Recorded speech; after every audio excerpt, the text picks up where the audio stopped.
Hello, hello, hello.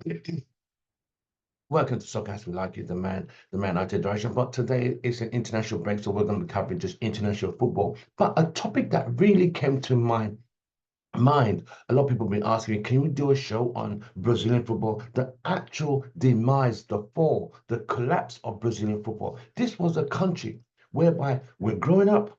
The yellow and blue, the samba beat, they're playing the music, they play with the rhythm of the music. But while you're watching, smash a like on our video. We're about to get to 4K. You can help us get to 4K by subscribing and drop your comments and sharing our content. Thank you very much. But happy Sunday. It's Brazil, Brazil, Brazil. When I grew up, it was total football. They were the ones who introduced the beautiful game before the Dutch came and changed things. But the Samba football, the beat of Samba football, the jiggling of the women, beautiful women, beach football, they dominated the way they played with a smile on their faces. But of years, the picture behind me is all we see, yeah, tournament after tournament. Just poor failures. They barely get past quarterfinals. This is the story of Brazil and their heritage. It's a two-part series we're going to cover. We can cover only so much within the time frame, but we'll cover and touch the most important part. Right, let's get right into it. As we know, we're going to start off how Brazil have this. They are the only country who have literally gone to every single World Cup and not failed to qualify. They've been there. So I will tell you what World Cup they've been and where they finished in that year. It is imperative that we know we have an idea of where they finished, what was the royal, did they win that year? It's important that we have a bit of a background of Brazilian football. But we know they are the 5-time champions of Brazil of the world. And they're the only country who won the World Cup in all the continents of the world. They won it in Asia, they won it in America, they won it in South America, they won it in North America, they won it in Europe, and they won it in Asia. So they have completed the whole spectrum of winning the World Cup in every continent of the world. It was previously known as the Julia Rimet Cup trophy, which they won 3 times, 1958, 1962. They couldn't defend in 66 because the only way to stop Brazil back in the day was breaking the legs and butchering them. And if you guys remember, I was not even born. I wasn't born. But my dad showed me footage. The only way to stop Brazilian players was injuring them and breaking their legs because you were only allowed one sub back in the day. Even back in the day, during Pele's time, Pele is the greatest player of all time. Forget Ronaldo, forget Messi. This guy was the epitome and the pinnacle of football in Brazil. He was the man of the man. He was the youngest player to win the World Cup at 17 in 1958. He won it again in 62, and he retired in 70 when they won the three. They won the three World Cups, and they kept the Julius Rimet Cup. But we'll get to that. Let's see the nitty-gritties of where and how this country, which has some of the most passionate, die-hard fans in the world, has completely lost the plot. Stay with me. Stay with me. Let's go.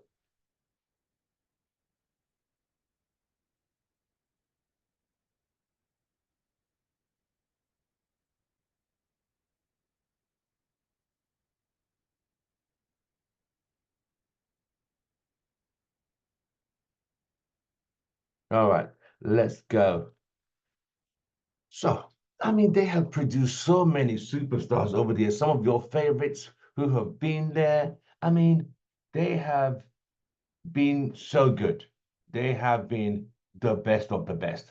But they're not doing that. They have been failing year after year. But let's get into the years they qualified for the World Cups and what they finished. The World Cup, as we all know, started in 1930, group stage. In Brazil's first attempt, they got there in the group stage, and that was the final. That's far to go. 1934, but remember the format then was so different. 1934, they got to round one. 1938, they got to third place. In 1950, they were the runners-up, losing to Uruguay, which was known as the bloody football game between Uruguay and Brazil in South America. 1950. In 1954, quarterfinals. In 1958, Pele, the young Pele, came in at 17 and they won that tournament in 1958, beating Czechoslovakia in the finals. 1962, they retained, defended, and won it again. So you see, this team, Brazil, Brazil were on another level. They were on Brazil.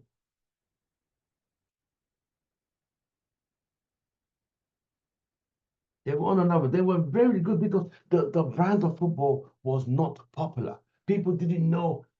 People didn't know how to play Brazil. People didn't know how to play them because they were that good. They were that good. No one knew how to play Brazil back in the because the football was an art. It was a form of artistry, dribbling, entertainment, making and you see the funny thing when they dribble the dribble is not the everyday dribbling. It's the dribbling that is like the ball is magically dancing rhythmically to the samba beat as the beats are being as the fans are beating, the players are dancing on the field with the ball. The ball is doing its own thing. This was what Brazil football was about.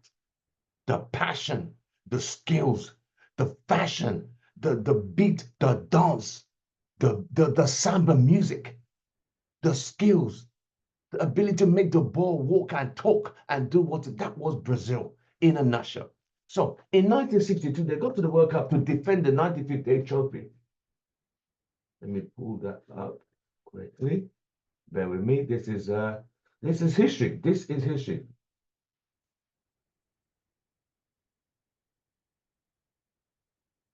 So we're all learning together.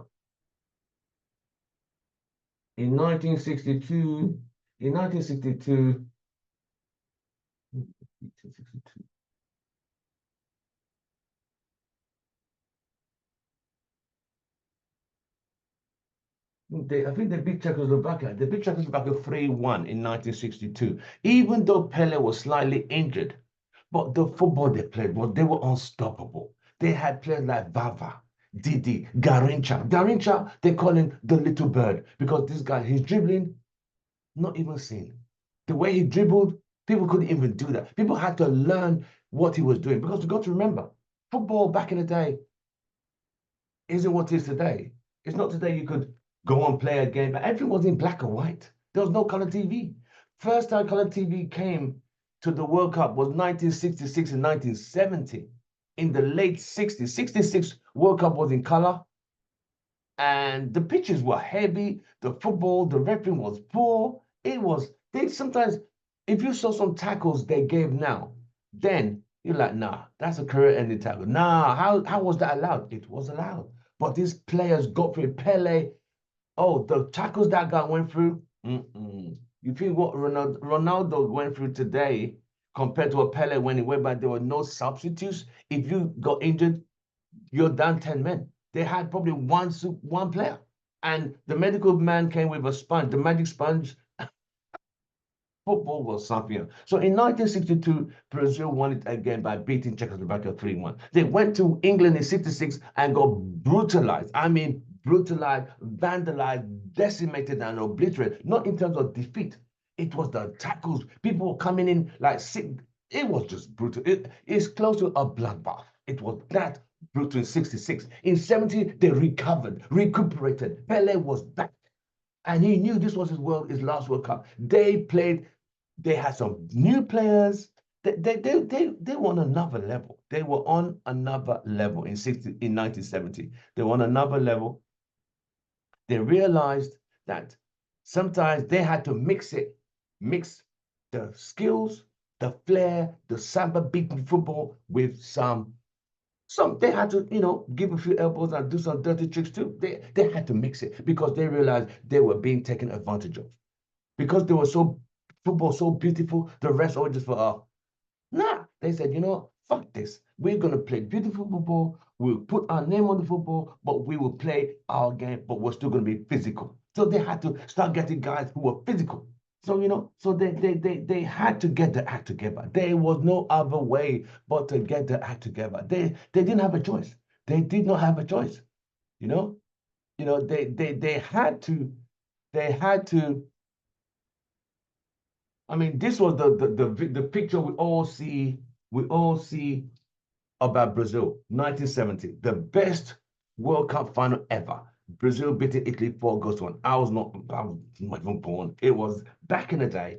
You know what I mean? It was just beautiful. The way they laid the ball, when Pele scored, leaving it to Rebellinho, then Jairzinho, then Carlos Alberto. These were stars. These were players who they were held in a very high pinnacle, and they played the game, and they were paid pennies. Not these days, these guys are getting paid 400,000 a week. These guys were not even making £50 a week. It was that bad. It was that low. But they played with the heart, the passion, the pride, wearing the logo of the country, carrying the country on their heads. That was what drove them to victory. When you look at Brazil, I mean, when you look at that team,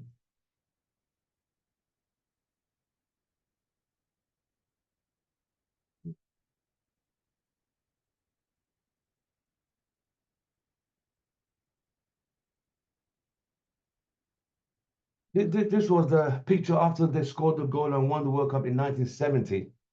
This was beautiful. This absolutely was beautiful. It just showed you total football, absolute dominance. They dominated football.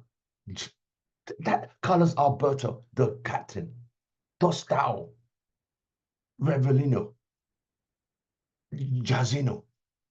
They had so many players whereby they didn't have to rely so much on Pele at that point because the whole team was so talented. They had a talent of pool. But the funny and fundamental thing, they all played in Brazil. They played for Sao Paulo, Fluminense, Flamengo, Botafogo. The top teams, they played for their countries. They played in their country. There was no playing in Europe or playing. Nah. The only time Pele came to America was to bring the sport to America with Franz Beckenbauer, George Best, to make football popular in America. That was in the 70s. He had retired literally mentally. This was just now a payday. Let me try and, make my brand in America. But Brazil, 58, 62, 70. In 74, they were out of it completely. The team was an aging team. They were beaten by a new country called Holland, now known as the Netherlands, led by Johan Cruyff. They brought some Brazilian football, added total football to make it now the beautiful game. And that was a country whereby they wanted to just humiliate countries, humiliate you, but for some reason, forget to score. You see what I mean? They will humiliate teams, but won't put the ball in there. They wanted to humiliate Germany in Germany, but they forgot to score the goals and lost 2-1. Same thing in 1978. It was just a mess. So when you look at Brazil and you say, what happened to Brazil? Oh, so much happened to Brazil. Oh, yeah, a lot. It is the traditions were changed. Money, money, money. When it's like when you are doing what they call in today's world brain drain.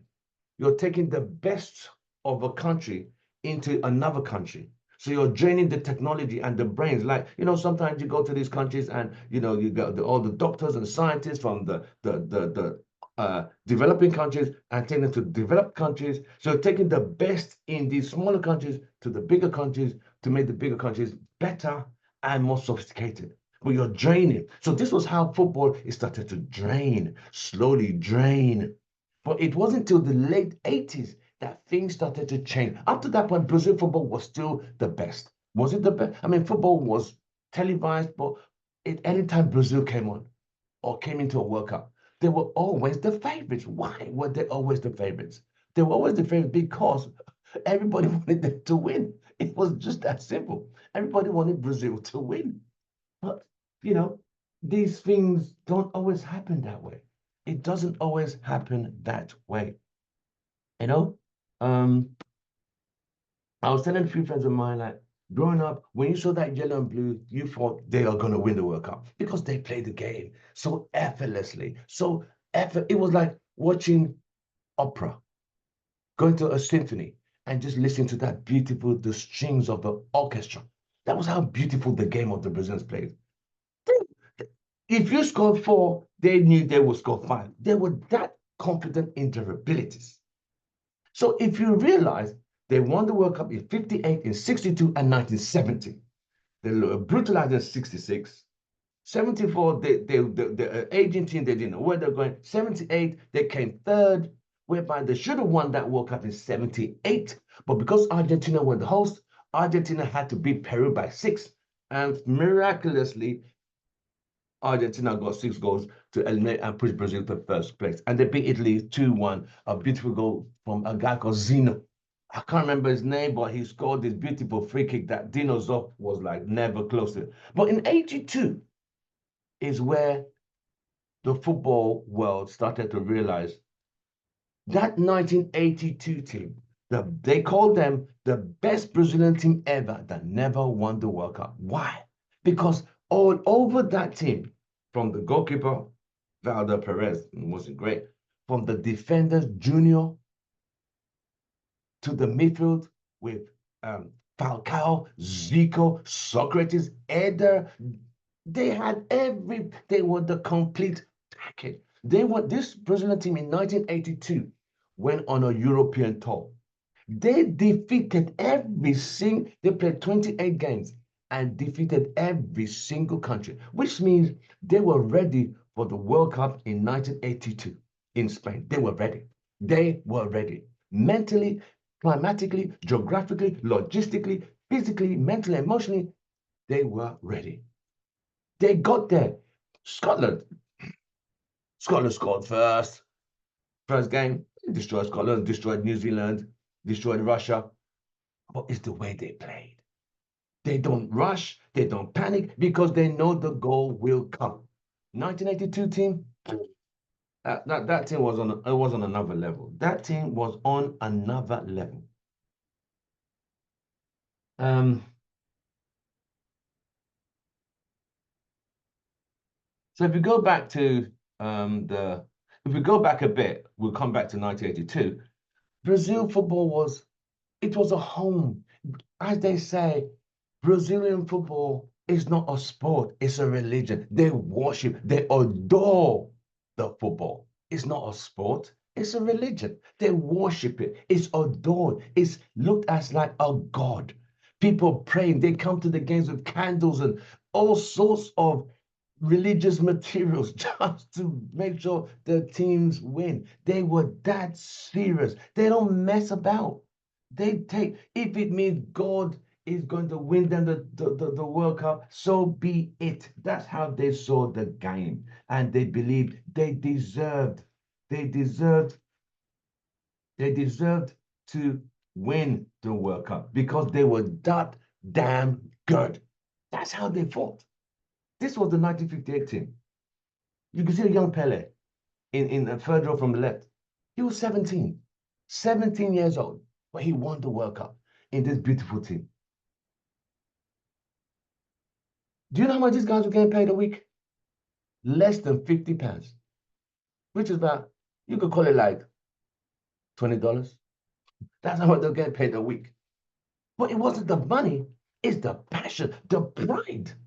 The passion, the pride, the precision, the positivity to win the game for the country was all they needed. When when the whistle goes and that samba beat plays, it was a wrap, mate. It was a wrap. It was, you come and get the ball from us. You come on. They were just taught to play and play and play and play and play. Till you just get tired, you get dizzy.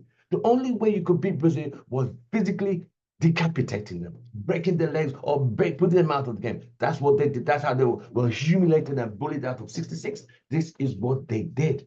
They don't give a damn. You could not beat them. When it came to playing football, impossible. A mission impossible. That was mission impossible. Even Tom Cruise would not be able to figure a reason to beat Brazil back in the day. It was not possible. They were that damn good. We're gonna this is gonna be a two-part. I'll have other people's contributions coming. This is the way I see it growing up as a child. 58, I wasn't born in 50, born in 60, I didn't even see that. I was not even born. So 58, 62, they won it back to back. That was the first time someone had done. Italy did it in 34 and 38. So Italy had done back to back, retaining the World Cup. They did it in 58 and 62. They went to Wembley, went to England in 66 and got destroyed, physically brutalized. Because that was the only way you could stop Brazil. You stop Brazil by breaking their legs and kicking them out. Just kick them, just kick them. And the refereeing decisions then, oh, don't even get me started, mate. Don't get me started.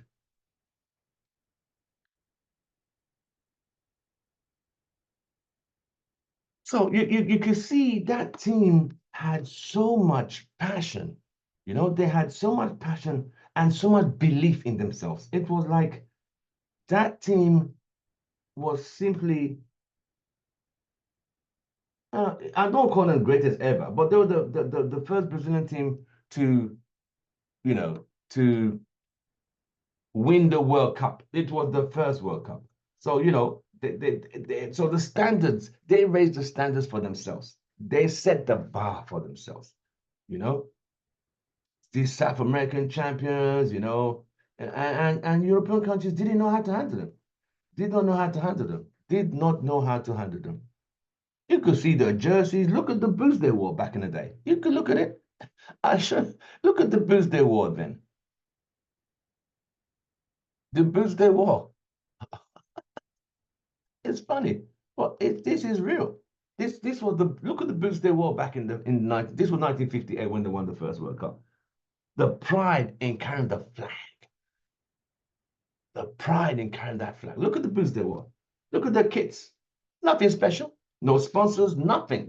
This was when football was football. Not a logo here, a sponsor there.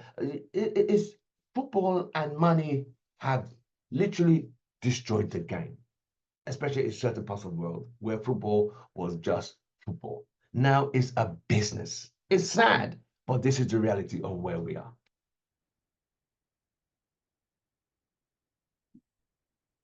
So well, winning in 58, winning in 62, going to 70, the last World Cup in 70 was they were just on another level. At that point, you know, whereby you're so upset that you just like, you know what, fuck this. That's where they were in 70.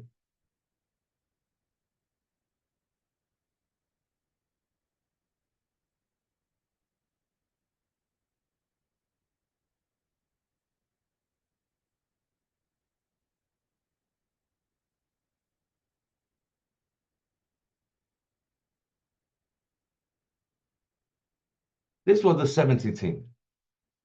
If you look at them, the kits were better. The kits were getting better. As in 1970, the football kits had gotten better. The yellow and blue was always the symbol of Brazil. You look at those guys there. Some of them have passed away. I know about four of them. I know Jazino. I know Carlos Alberto, the captain, who's holding the thing. Then there was Pele. You can see Pele in that lineup in the far side. Then you had um, Revellino. Look for a guy on a heavy mustache. He's right there by Pele. These guys played with the passion. This was in Mexico 1970. A capacity of 95,000 saw them beat Italy and win the World Cup for the third time. And they were able to read the old Giulio Rimet trophy is what they won. And they were able to keep that trophy because that was a symbol of greatness. That was Brazil at its powers. Pele retired after scoring 93 goals for his country. I mean, that was phenomenal. So he played Pele was 29. I think he was coming on to 29 when he in 1970. Because yeah, he was now 29. He had played in three World Cups since his first World Cup in 58. And they destroyed Italy. They were just embarrassed. But who knew 12 years later things are going to really take a very bad turn? Brazil went into, like I told you, every World Cup Brazil go into, they're the favorites. In 74, they had an aging team. No one, they didn't stand a chance against the new Johan Cruyff-led football dynasty. Even though they didn't win it, they were just there to entertain and torture teams, but not deliver and put the ball in the net. They went there in 74, 78 and lost Argentina. They lost to the host like both times by just roughing about. That takes us from 74. They lost in 74, they're humiliated. So let's see, where did they end up in 74? Let's go back there.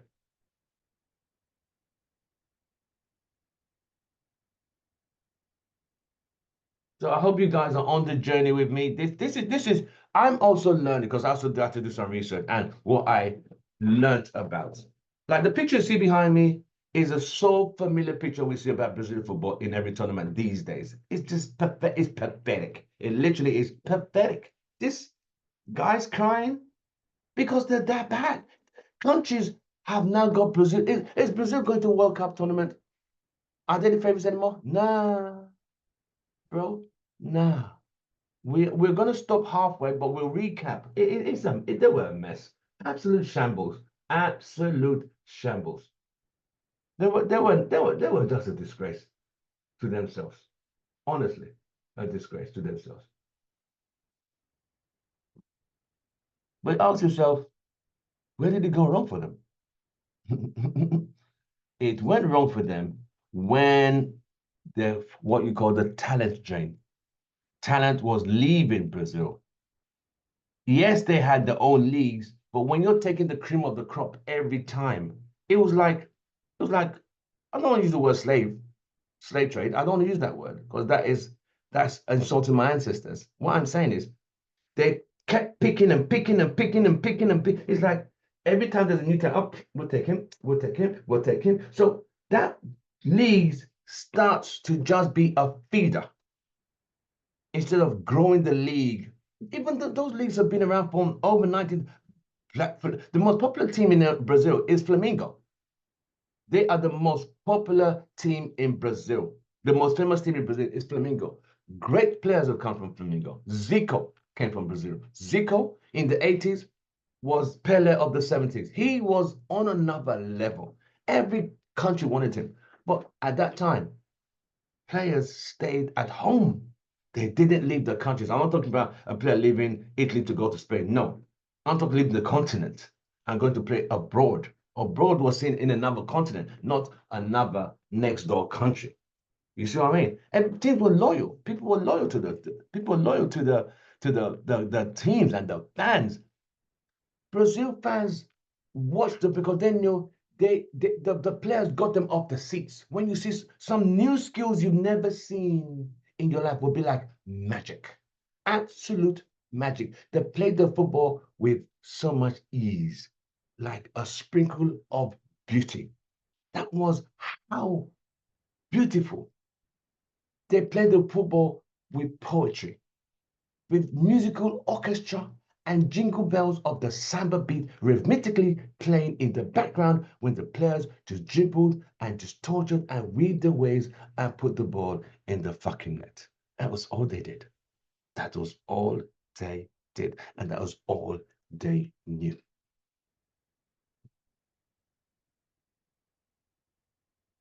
But as they say in world, all good things come to a fucking end, right? Not in a bad, I'm not saying in a bad way. It's just life. Life is about peaks and troughs, cycles and cycles, right? It is what it is. It is what it is. Unfortunately, Brazil never stopped selling. They loved to sell players. They just kept selling and selling, and all the talent kept being sold and making European teams bigger and better. You look at all the teams, the giant teams in Europe, a core of them have Brazilians or South Americans in there. The Zicos. I mean, let's go from the Ronaldos, the Ronaldinos, the Rivaldos, Roberto Carlos, Marcelo.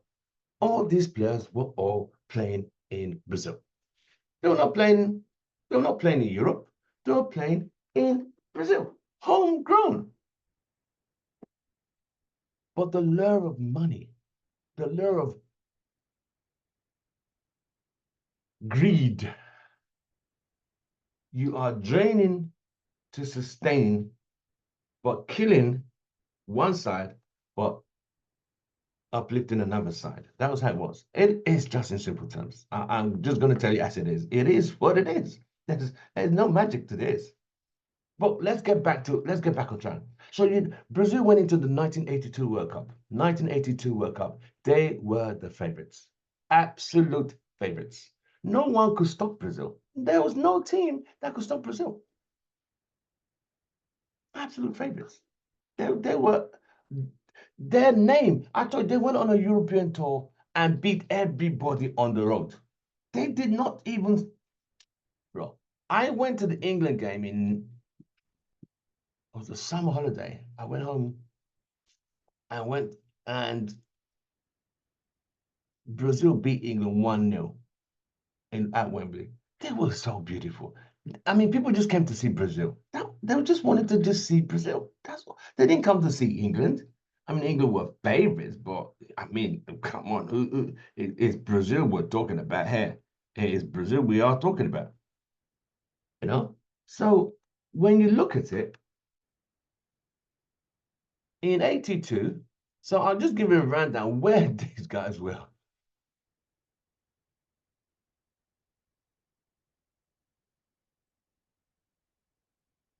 So this is what happened to them.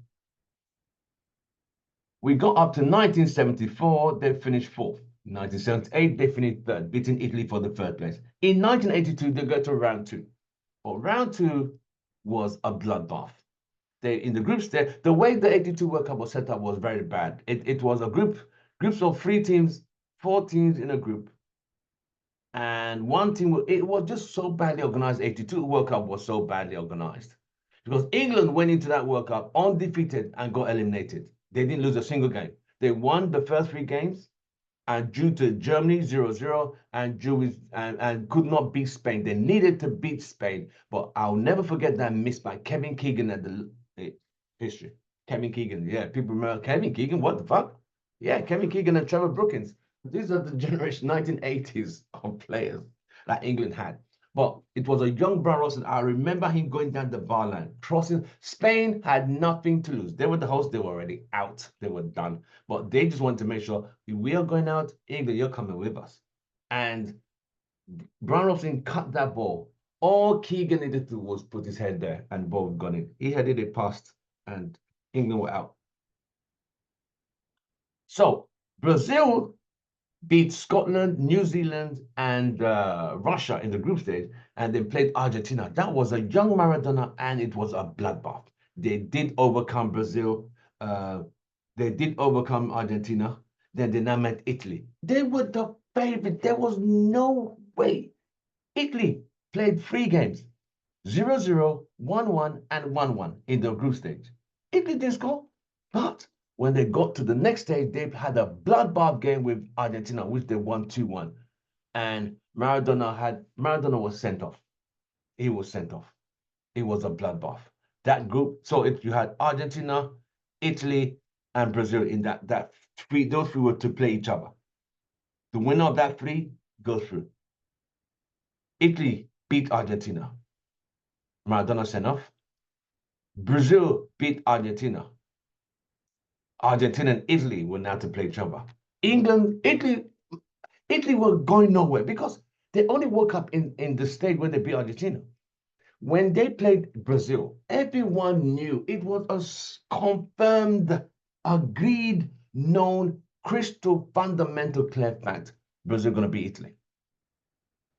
Up to that point, Italy had been missing a striker called Paolo Rossi, who was banned from a bribe scandal. So his first game was against Brazil. You would not believe this guy scored a hat trick against Brazil. Brazil's carelessness and lackadaisical taking things for granted against a hungry Italy and a hungry Paolo Rossi, they lost 3-2. But I remember that game like it was yesterday. That was the best Brazilian team that never won the World Cup. Zico, Socrates, Junior, Eder, Falcao, Socrates. That team was complete. But Valdemar Perez, the goalkeeper, was an absolute clown. He was rubbish. They made the pass, a bad pass, Rossi there. So Brazil a goal down within 5 minutes. It was one-way traffic all through. Italy just played counter-attack. There was a guy called Bruno Conti who played on the left, and Paulo Rossi played up front.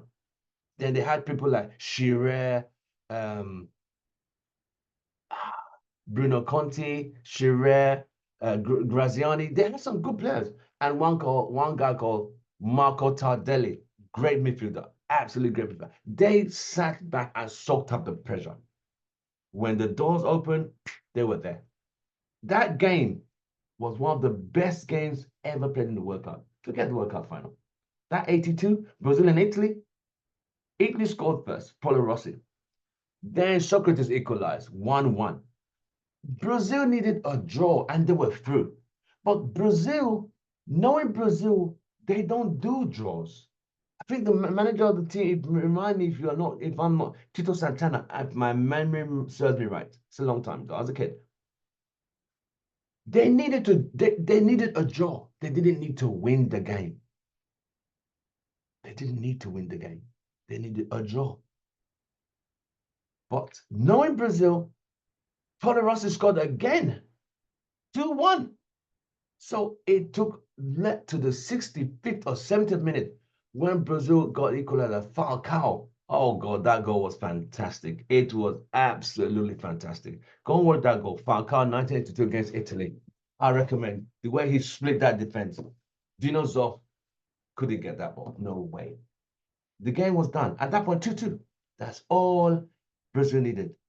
But knowing Brazil, they don't settle for this. They don't do draws. Why they went to attack? There was a mistake.